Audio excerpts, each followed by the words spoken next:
nós vamos abrir a nossa Bíblia em Mateus, no capítulo 15. Mantenha a sua Bíblia aberta e vamos meditar na palavra do Senhor. Nós vamos falar sobre a mulher cananeia.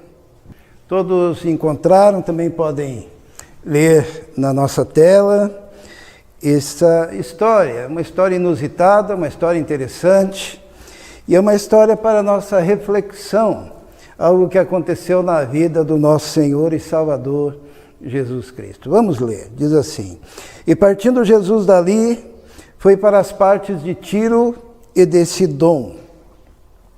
E eis que uma mulher cananeia, que saíra daquelas cercanias, clamou dizendo: Senhor, filho de Davi, tem misericórdia de mim, que minha filha está miseravelmente endemoniada. Mas ele não lhe respondeu palavra, e os seus discípulos, chegando ao pé dele, rogaram-lhe, dizendo: Despede-a, que vem gritando atrás de nós.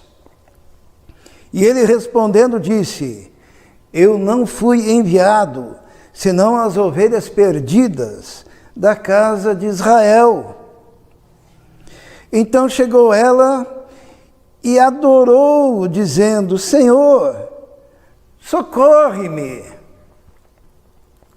Ele, porém, respondendo, disse: Não é bom pegar o pão dos filhos e deitá-lo aos cachorrinhos. E ela disse: Sim, Senhor, mas também os cachorrinhos comem das migalhas que caem da mesa dos seus senhores.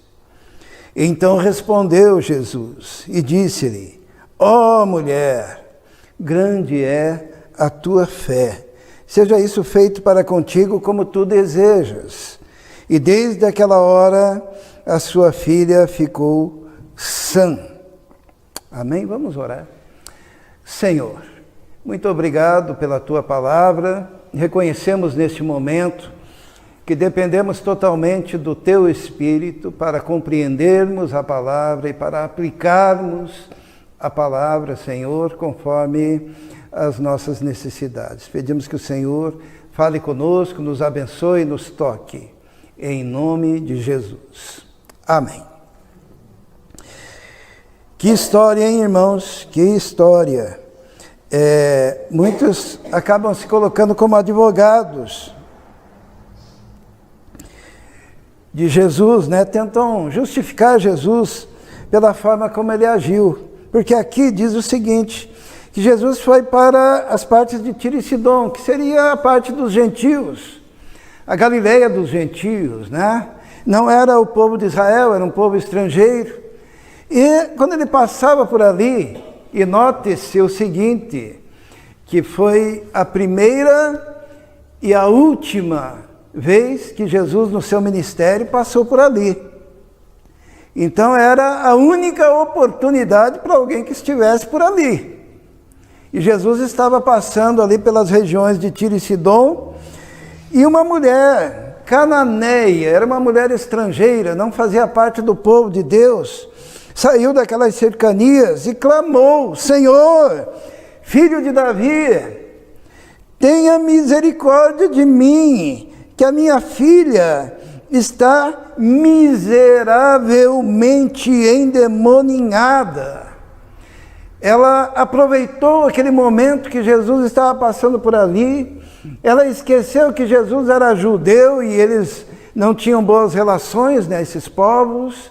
Ela já tinha ouvido de Jesus, já tinha ouvido falar dos milagres de Jesus, e ela então, sabendo que Jesus passava por ali, clamou ao Senhor por misericórdia, e disse: ó, tenha misericórdia de mim, porque a minha filha está miseravelmente endemoniada. Ela estava pedindo pela filha, ela estava pedindo pela filha dela, que estava...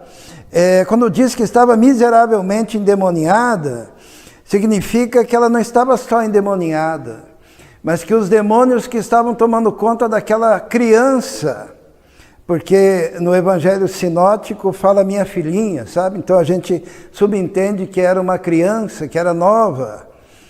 Ela estava sendo atormentada de tal maneira que a sua saúde estava sendo arrancada, que a sua psique estava sendo alterada, ela estava num estado tão terrível, aquela mãe num desespero absurdo, querendo salvar a vida da sua filhinha. Ela sabe que Jesus está passando e vai clamando atrás de Jesus e pedindo ao Senhor Jesus que tivesse misericórdia da sua filha. Ela nem estava pedindo por ela mesma.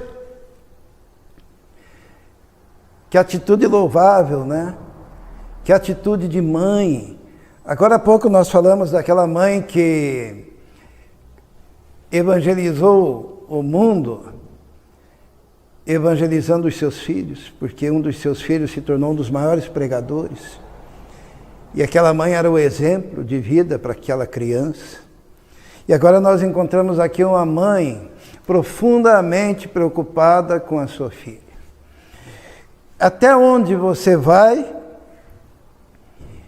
e o que você suportaria para socorrer um dos seus filhos, para socorrer a sua família, para socorrer aqueles que estão debaixo do seu teto na sua casa? O que você seria capaz de fazer?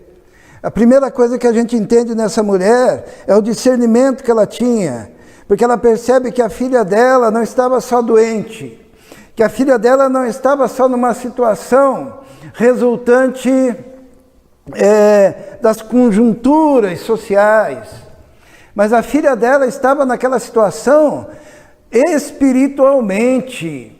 Era uma situação de miserabilidade, porque havia uma ação do mal que estava carcomendo aquela criança por dentro e algo urgente deveria ser feito. Por isso que ela vem e clama ao Senhor Jesus: tenha misericórdia de mim por causa da minha filha. Mas surpreendentemente, Jesus não usava as nossas estratégias, né? Diz assim: mas ele não lhe respondeu palavra. Ele não respondeu nada para aquela mulher. Será que Jesus não sabia a dimensão do sofrimento daquela mulher para ter se calado? Se nós fôssemos pensar um pouquinho, nós imaginaríamos que o que Jesus deveria ter feito? Se fosse pela nossa mente, se fosse pelas nossas estratégias, se fosse pela nossa percepção de mundo, se fosse pela nossa percepção de igreja, Jesus jamais deveria ter se calado. Mas ele se calou. E um discípulo ainda, os seus discípulos disseram assim, e os seus discípulos, chegando ao pé dele, rogaram-lhe, dizendo: despede-a, que vem gritando atrás de nós. Imagina, aquela mulher estava no estado de desespero, tal, que ela não é que ela pediu uma vez, ela sucessivamente atrás de Jesus e dos discípulos gritava, suplicava, pedia, clamava, implorava. Jesus estava calado, os discípulos estavam falando para Jesus que ele deveria mandar aquela mulher embora, porque aquela mulher estava incomodando, estava fazendo um escândalo.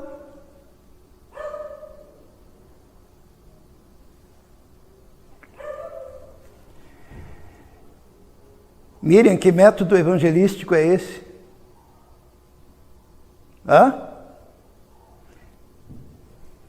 A mulher, todo amor pela filha.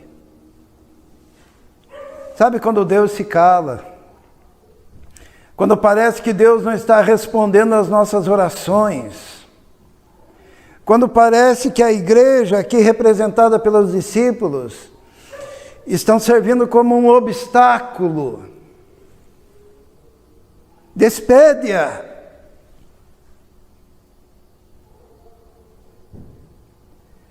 Pergunta para as mães aqui, o que vocês fariam?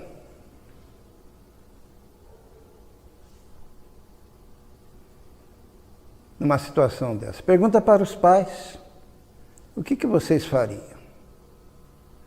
Mas uma coisa que nós precisamos entender, que tudo o que Deus faz é no processo de trabalhar o nosso interior, é no processo de trabalhar o nosso coração, é no processo de modificar a nossa vida. Nós estamos em processo. Deus está nos moldando. E existem momentos que nós precisamos sentir a solidão da alma. Existem momentos que nós precisamos sentir a dor no coração e chorar. Chorar intensamente diante de Deus e clamar. Porque Deus está trabalhando algo lá dentro de nós que precisa ser trabalhado. Toda circunstância adversa é a mão de Deus ali, operando, agindo, trabalhando o nosso interior. No Salmo 73, Asaf, ele passa por uma situação, ele diz assim: quanto a mim, os meus pés quase resvalaram, eu quase caí, porque eu comecei a observar os ímpios, parece que estão saudáveis, parece que são prósperos, são ricos, os seus filhos estão bem. E Asaf diz: nossa, eu quase caí, porque eu tive inveja do homem pecador, eu tive inveja do ímpio, até que, diz o Salmo, até que eu entrei na presença de Deus, no templo de Deus, na casa de Deus, e daí eu percebi o fim deles. Todos os momentos de luta, todos os momentos de batalha, todos os conflitos com os quais nós passamos, Deus está ali, mesmo que em silêncio, mas operando, agindo, trabalhando o nosso interior. E sabe, quando Deus trabalha, às vezes é dolorido, muitas vezes é difícil, mas Deus está trabalhando, Deus está operando ali naquele momento.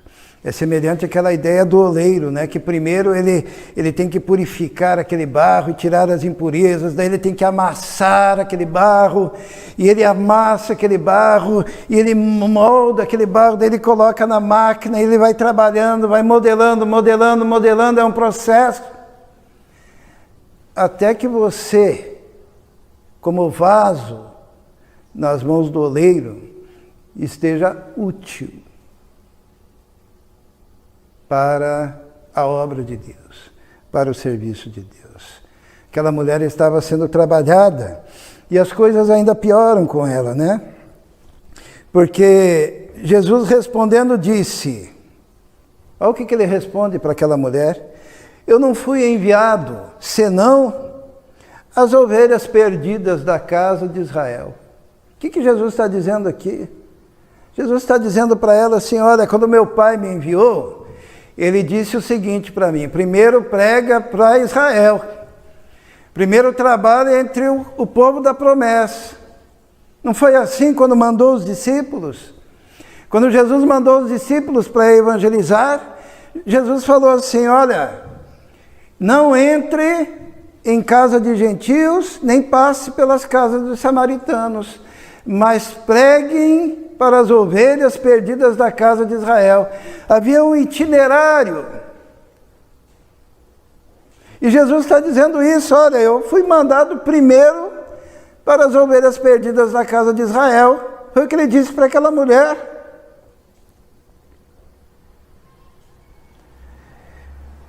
Sabe por quê, irmãos? Tem gente que fica tentando defender Jesus, né? Por que Jesus falou isso? Porque existe um princípio básico na Bíblia, e esse princípio é o seguinte: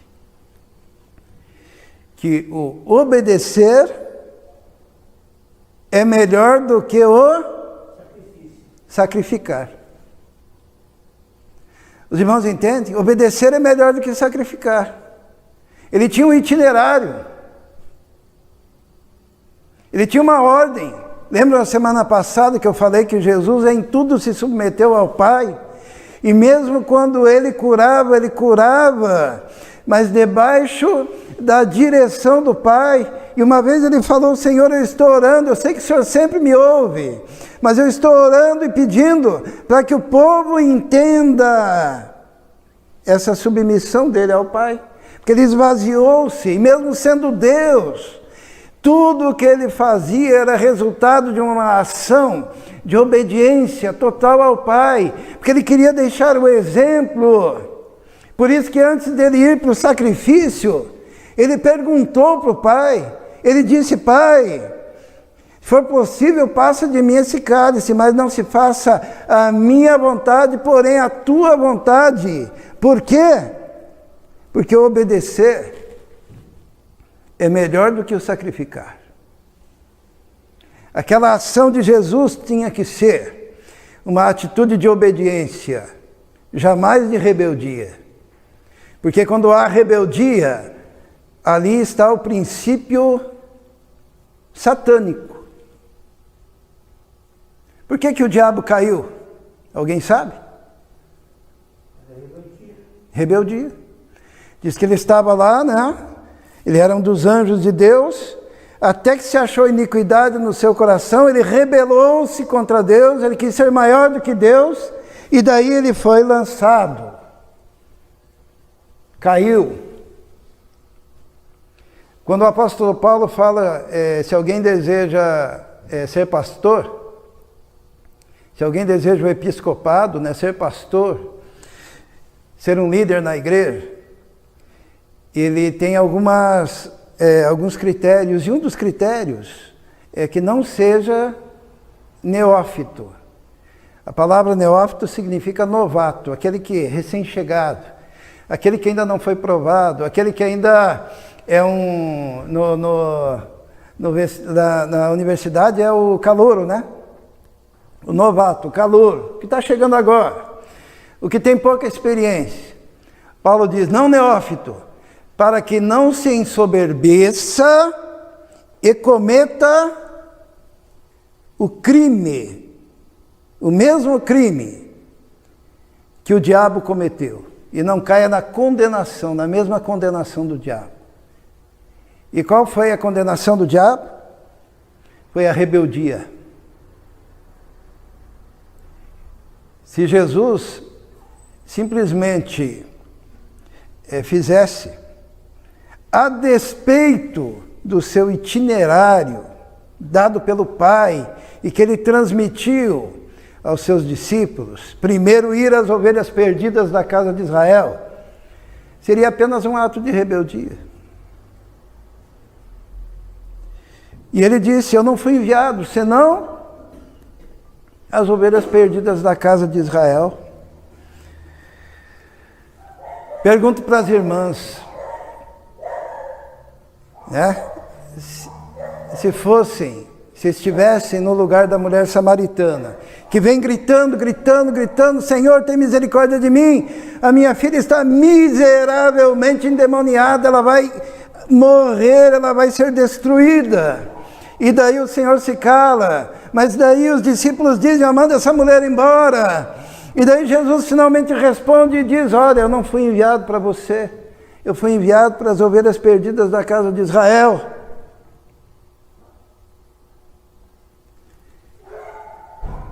O que você faria? Quantos não se voltariam, né?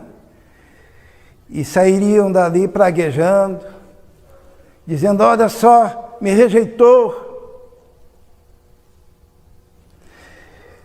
Mas o que essa mulher fez?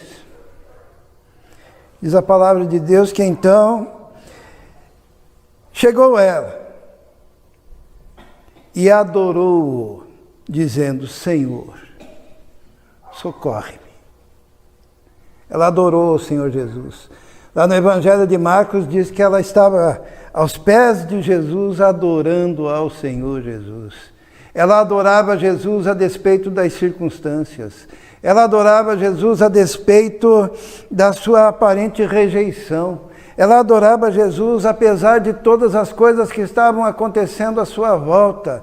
Ela adorava Jesus apesar dos discípulos terem aconselhado o mestre a mandá-lo embora. Mas ela adorava Jesus de todo o coração, porque ela tinha reconhecido que ali estava o Senhor, que ali estava o Filho de Deus, que ali estava o Filho de Davi, que naquele homem estava o cumprimento das promessas do Antigo Testamento, que ali estava o Salvador da humanidade. Ela considerou estar com Jesus mais importante do que a sua dignidade.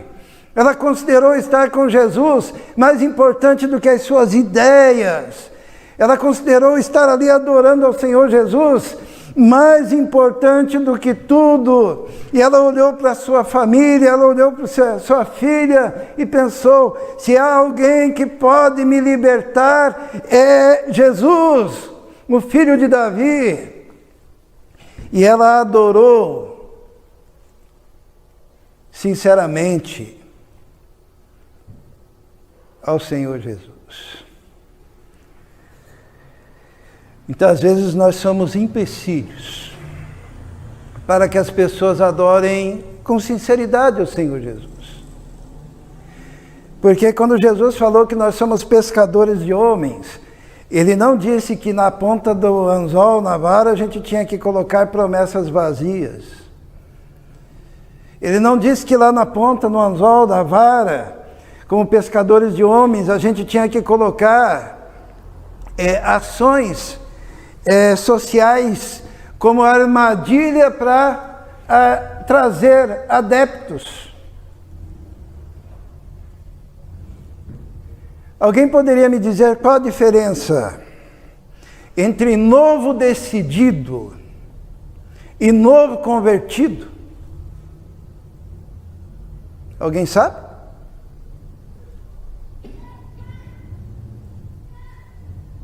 Me ajudem. Qual a diferença entre um novo decidido e um novo convertido? O novo decidido só fala que vai servir, mas não se converte. Ele só toma a decisão, mas não. O novo decidido é aquele que vai na igreja, o pastor fica lá apurrinhando a vida dele, né? E daí ele levanta a mão e vem na frente. É o novo decidido. Ele decidiu que agora vai fazer parte daquela igreja. Só que o novo decidido vai para o inferno do mesmo jeito, o novo decidido volta para casa com seus pecados, o novo decidido ele continua transformando a vida dele e dos outros no inferno. O novo decidido é aquele cara que ele continua a mesma coisa. Agora o novo convertido, como é que ele é?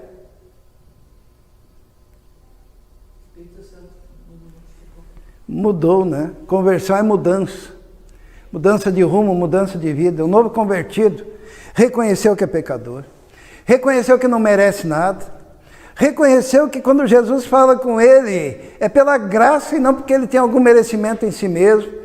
Reconheceu que ele não está ali por causa da igreja, ele não está ali por causa dos milagres, ele não está ali por causa de cesta básica, ele não está ali por causa de alguma estratégia, ele não está ali por nada disso, ele está ali porque ele reconheceu que é pecador, ele reconheceu que é miserável, ele reconheceu que depende de Deus, ele depende da graça de Deus, ele está ali com o coração moído, ele está com o espírito quebrantado, e daí ele pega e ele se humilha na presença de Jesus e diz: Senhor, eu não quero mais ser o mesmo. E Deus o muda, o transforma. E aquela pessoa, quando volta para casa, ela volta com uma alegria no coração, porque ela volta selada com o Espírito Santo da promessa, e ela começa a não se reconhecer. Eu nunca me esqueço do meu pai falando quando ele trabalhava numa marcenaria, tinha um cara lá que era um blasfemo, que só falava palavrão o dia inteiro, e aquele cara um dia foi para a igreja lá e ouviu a mensagem do Evangelho, se converteu, e quando ele voltou na segunda-feira para trabalhar, o meu pai pensava: ué, O que houve com esse cara? Ele não é mais a mesma pessoa, ele já não fala do mesmo jeito. Ele já não se comporta do mesmo jeito. A vida dele se modificou, o semblante mudou. O semblante. Porque agora havia uma presença dentro dele, que era a presença de Deus. Aquela mulher, diante de tantas coisas, ela foi aos pés de Jesus e adorou ao Senhor Jesus. E daí o que Jesus fez? Jesus falou assim, ó. Ele, porém, respondendo, disse: não é bom pegar o pão dos filhos e deitá-lo aos cachorrinhos. Jesus piorou a situação, né? Quem acha que Jesus era um péssimo evangelista, levante a mão, por favor. Hã? Ninguém, né? Graças a Deus, ninguém. Mas nos critérios modernos, Jesus foi um péssimo evangelista. Sabe por quê? Jesus, ele não queria puxar o saco de ninguém. Jesus, desculpem a expressão, mas é bem isso. Jesus não queria que ninguém se aproximasse dele, porque ele dava comida. Jesus não queria que ninguém se aproximasse dele por motivos escusos, por prosperidade financeira. E ele responde, e aqui eu não vou ser advogado de Jesus, não. Ele falou isso mesmo. Porque muitos pregadores pensam assim, não, eu vou defender Jesus aqui. Eles dizem assim, cachorrinho não significa cachorrinho, e Jesus quis dizer outra coisa. Não, Jesus quis dizer exatamente isso. E eu vou explicar. É que na antiguidade, na época de Jesus, todos os gentios, aqueles que não eram judeus, eles eram tratados pejorativamente como cães. Sabe, quando um judeu encontrava um gentio, ou um grupo de gentios, ou uma cidade de gentios, ele falava, ali moram os cães. E cão, não é que nem a gente imagina hoje em dia, não. Porque a Bia gosta de cachorrinho, né? Tem uns bonitinhos lá na casa, né, Marcos? Então, não é isso, não. Cão, naquela época, era cachorro de rua, brabo, vadio, que comia carniça e atacava os outros. Porque era muito raro ter um cachorro domesticado naquela época. Poucas pessoas tinham cãezinhos domesticados.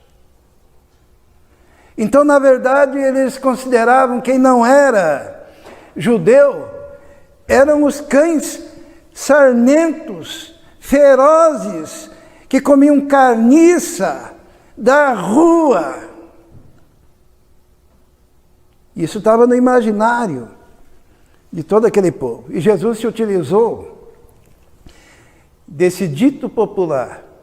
Só que ele usa outra palavra, ele não usa a palavra cão. Ele usa a palavra cachorrinho. Sabe o que é cachorrinho? Cachorrinho seria aqueles poucos cachorrinhos que foram domesticados, que viviam nas casas, né? Pouca gente tinha. Hoje em dia, só a Bia aqui tem 2, né? A Miriam tem, né? A Pandora, né? Que é um cachorrinho domesticado, né? Bonitinho e tal. Naquela época de Jesus, poucas pessoas tinham cachorros domesticados. E Jesus, ele usou essa expressão, ele disse assim, não é bom pegar o pão dos filhos, que seriam os israelitas, e dá-los aos cachorrinhos, que seriam aqueles gentios que estavam se aproximando, que seriam semelhantes aos cachorrinhos domesticados. E agora? Ficou melhor ou ficou pior? Hã? Eu quero dizer aos irmãos que Jesus, o grande evangelista Jesus, o autor da mensagem, sendo ele a própria mensagem do Evangelho, ele não aliviava para ninguém. E os cachorrinhos domesticados eram assim. Eles ficavam debaixo das mesas, né, dos seus senhores, e de vez em quando o quê? O dono da casa jogava lá umas migalhas e eles comiam debaixo da mesa, esses cachorrinhos domesticados. E Jesus está dizendo, eu não vou pegar a refeição dos filhos e colocar debaixo da mesa para os cachorrinhos domesticados comerem.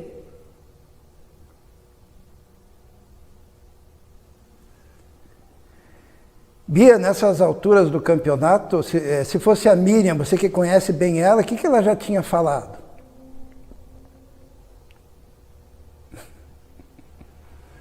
Não sei, Miriam, estou pegando no teu pé.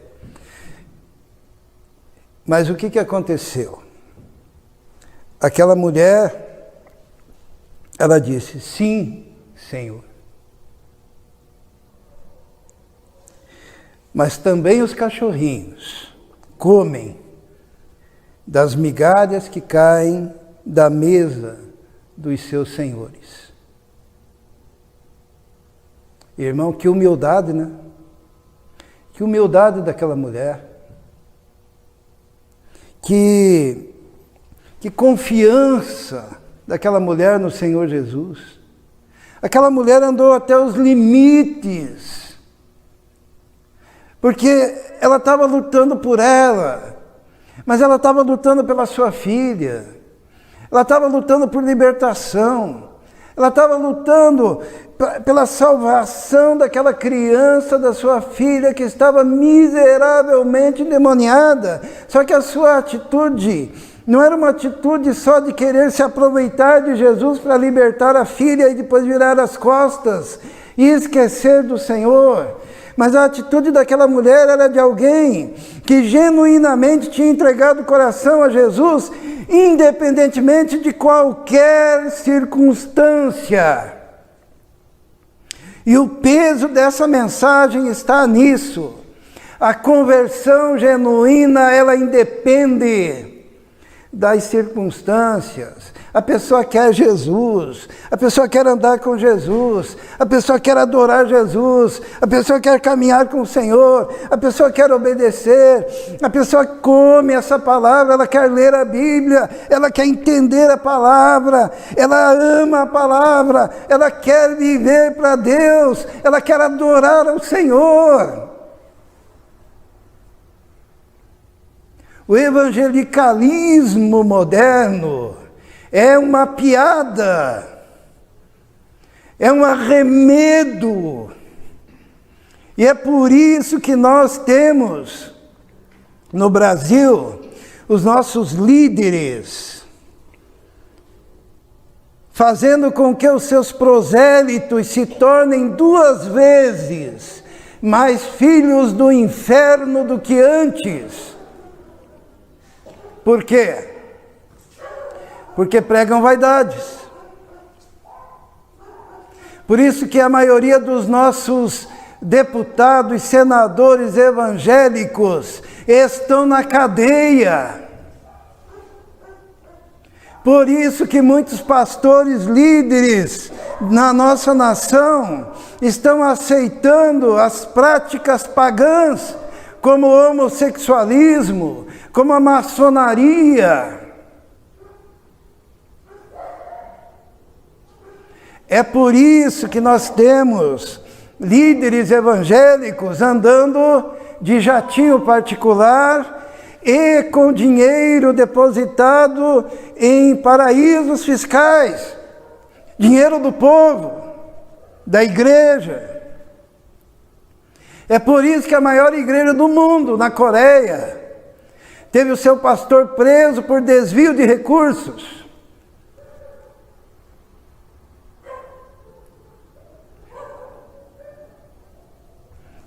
Porque o Evangelho de Jesus, ele exige morte para esta vida e ressurreição para uma nova vida. Essa mulher teve a oportunidade de renunciar a tudo para ficar aos pés de Jesus. E quando Jesus falou assim que não é bom tirar o pão dos filhos e dar aos cachorrinhos, ela disse, mas Senhor, o Senhor está falando é verdade. mas os cachorrinhos também comem. Olha a humildade. Então respondeu Jesus. Olha que coisa maravilhosa.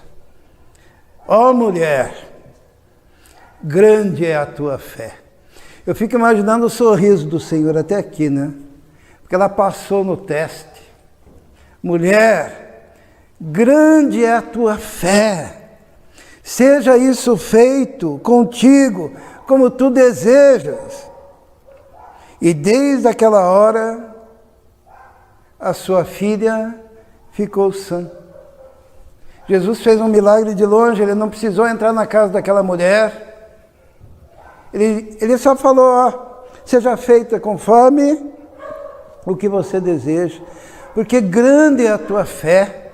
Ela teve a oportunidade de manifestar a fé, ela teve a oportunidade de se dobrar, de se humilhar, de reconhecer a grandiosidade. Jesus foi glorificado na vida daquela mulher. Grande é a tua fé.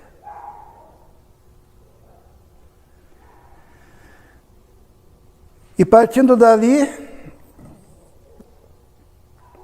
Jesus, ele chegou até o mar da Galileia, subiu no monte, assentou-se e começou a vir, né, coxos, cegos, mudos, aleijados, e ele sarava todo mundo. De sorte que a multidão se maravilhou, vendo os mudos falar, os aleijados sãos, os coxos andar, os cegos ver, e glorificava o Deus de Israel. Irmãos, que contraste, né? Por que Jesus não facilitou a vida daquela mulher?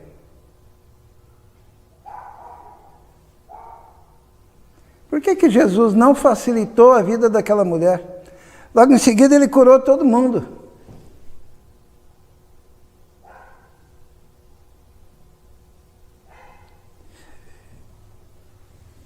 A diferença é o seguinte: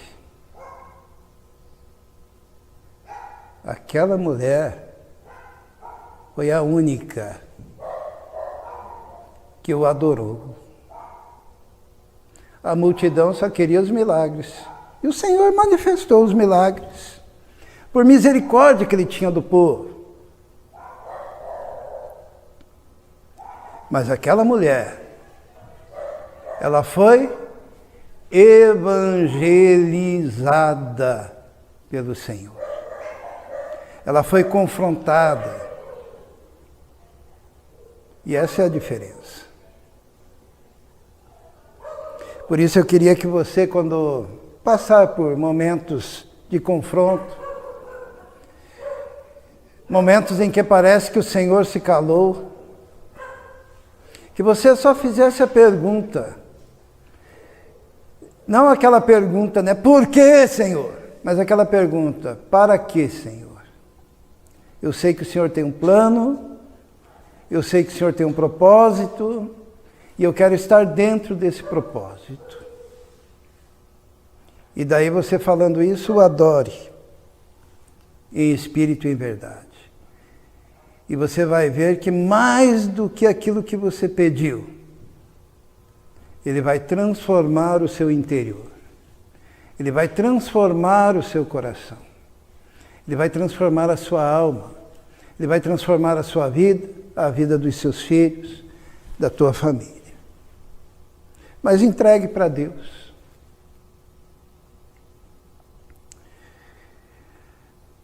Os irmãos já ouviram falar daqueles caçadores de macaco, né? Acho que eu já falei sobre eles, né?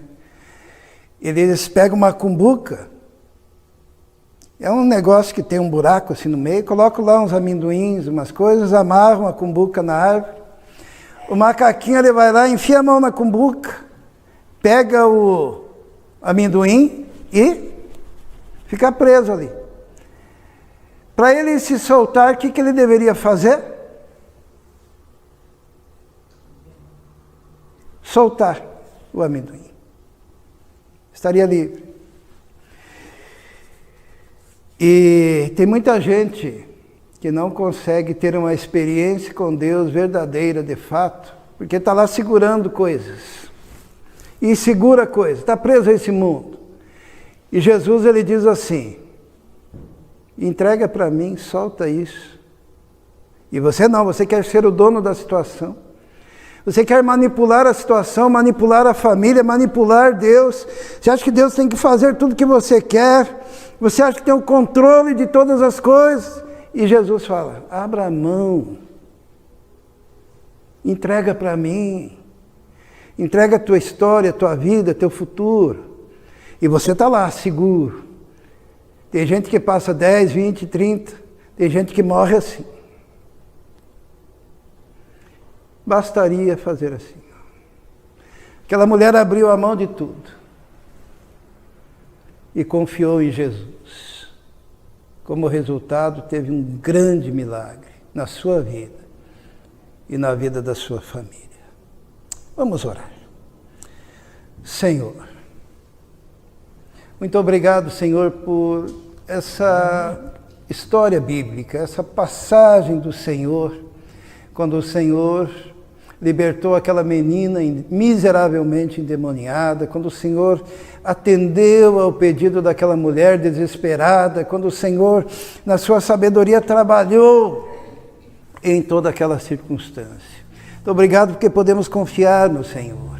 Podemos confiar que o Senhor age com sabedoria. Por isso nós depositamos toda a nossa fé, todo o nosso coração, na Tua presença, diante do Senhor. Pedimos a Tua bênção sobre o Teu povo, pedimos que o Senhor trabalhe em nós, que o Senhor modifique-nos, ó Deus, por dentro, que o Senhor nos transforme para sermos sempre, Senhor, conforme a Tua vontade. Nós Te pedimos isso, em nome de Jesus. Amém.